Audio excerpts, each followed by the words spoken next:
Future-Proof is sponsored by Concordia Dental Healthcare, expert care you can trust.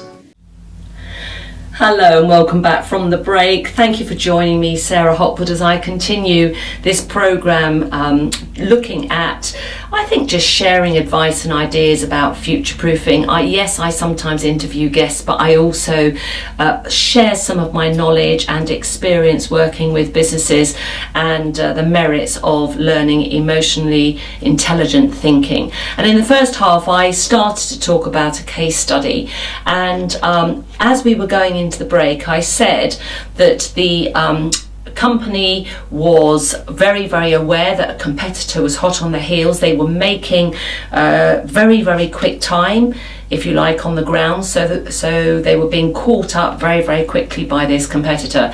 And so they were looking at how to speed up all their processes, speed up the testing, speed up the innovation, speed up the turnaround, speed up getting their product out to market.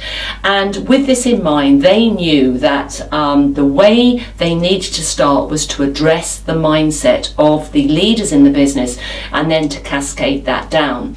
So we looked at the values of the business so that we got buy-in from the board. So if you identify the values of the business, they can then align those values personally, and then those values can then be acted out and planned out, if you like, in all the operational and the strategic thinking. So in the scenario plan, I was talking about one of the key leaders who really struggled with the change. And I don't want to say that it was negative. You know, I do believe people do things for a positive reason. So the reason that this leader had, and they were pivotal, not only to the change, but to the business, and had been for a long time, so carried an awful lot of weight and influence. And it was because they couldn't see a way forward. And so they really struggled with the change and argued, if you like, against the change. So what we had was a situation where if something doesn't change, then the future of this business is certainly under question, whether it's just whether the business would need to downsize or actually become even more niche, or whether they would perhaps bring in, if you like, other added value things and dilute in a way that their USP and position in the marketplace by actually being more diverse. But they had a choice, but they knew they had to do something. So you've got the business statement and the argument that change has to happen. And then on the other hand, you've got a business leader who is seriously struggling with all the ideas that are coming in the room, and so therefore is just stuck because of their sense of responsibility. And you know, they're saying, if it goes wrong, I will get blamed, so I can't move. And this is a catch-22 situation, because if nothing changes here and nothing changes here, then the future of the business is very, very much in question. So what do we do? I think the way that I addressed it to begin with was I positioned it, as I've just said now, that change has to happen, something has to happen. And the other thing that I brought to the table too was, and this is the case of any dispute, any argument, if you are part of that conflict, and it doesn't have to be acrimonious, it can be, collaborative, if you like, conflict. If you're part of that, then by definition you have to be part of the solution. And my assessment of the situation was that this particular leader struggled to understand that they had to, by definition, be part of the solution. And what I could see in their thinking was they understood the business case for change. They could not see a way forward with all that was being suggested. And what I kept saying to them is then, okay, what creative thinking can you come up with? What ideas, or where is your solution though to the problem? In other words, I was trying to help them feel part of the solution. And where I've often seen this in business is people know there's a problem, they know there needs to be a solution, but they somehow then remove themselves from the table to think that they are any part of that solution. And I try and challenge them and also empower them with emotionally intelligent thinking, from planning to doing different matrix, decision matrix, and also creative thinking and all that other stuff to help people move forward to find a solution. And where we got to in this business was almost like a stalemate. And in the end, I just said, look, you can bring me back in once you've moved forward, but I've taken you as far as I can. We've definitely been teaching in all the key skills and processes associated with emotionally intelligent leadership. Everyone else in the room had moved. The feedback from the room was, I've learnt this, I now feel able to do that, I can see this, I'm aware of that, I realise where I am, I could improve. Big realisation statements, which was, I think, amazing. But they had reached this stalemate, and I just said, once you can push through this, and in a way, I can't do any more now, then bring me back in and I can help you move forward. And I also said to these people who had brought me in, if you like, our Trojan horses, please make sure that you keep a trail of all the interaction. And I use the expression, when the shit hits the fan, you need to make sure that you have shown this trail, that you have repeatedly tried to drive through this particular bottleneck. I'm not saying it's easy, but I think the answer is, if we do nothing, we die.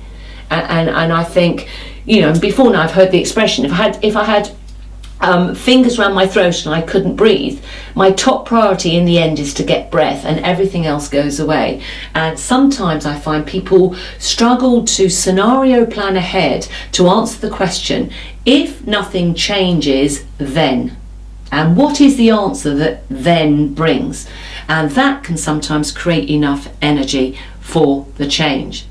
So we've talked about the importance of listening, and all this stuff I covered in this particular scenario, in this case study, and here asking for any ideas or solutions that they might have. These are key listening skills that we need to bring to the boardroom table, and allow the silence. When I was challenging this guy, I allowed a silence, and at one point, I know they wanted to get up and walk out, so fight, flight or freeze. And the rules of a boardroom, particularly and I said to them, as directors of the company, every single one of us is responsible for the future of this business and its workforce. And so fight, flight or freeze is not an option. We stay here until we get it sorted.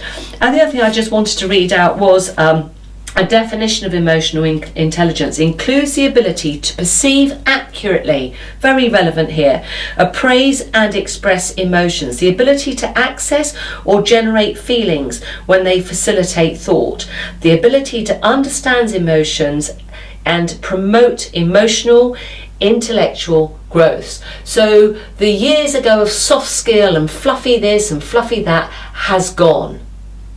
And one of the biggest stakes in the ground of evidence that, if you like, the fluffy reference to emotional intelligence has gone, is the fact that many businesses now invest in mindfulness training. It very much helps people deal with stress, deal with anxiety, but also to be perhaps more in tune and more aware of what is going on in the here and now. So I've got a little procedure I want to take you through which will help you with the mindfulness process.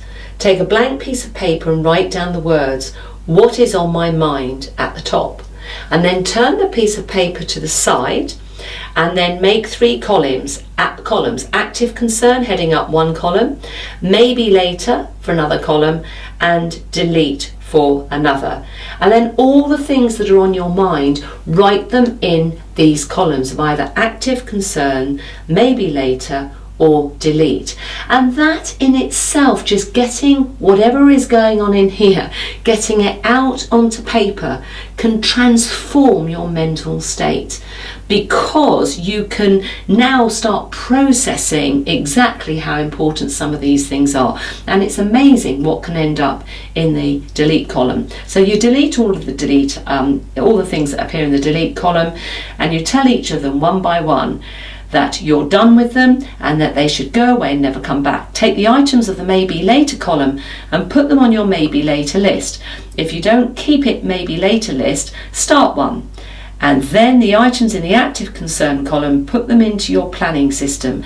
If you don't have a planning system yet, then start one. So I love, and I want to leave this with you, and it's a great saying. Too often we talk about our problems, about this, about that, people, process related. What I say, and it's what I've learned, is speak to your problems, get things out on paper and speak to them, to that person that's disruptive, to that issue that is causing you concern, and deal with it and then tell it to go away.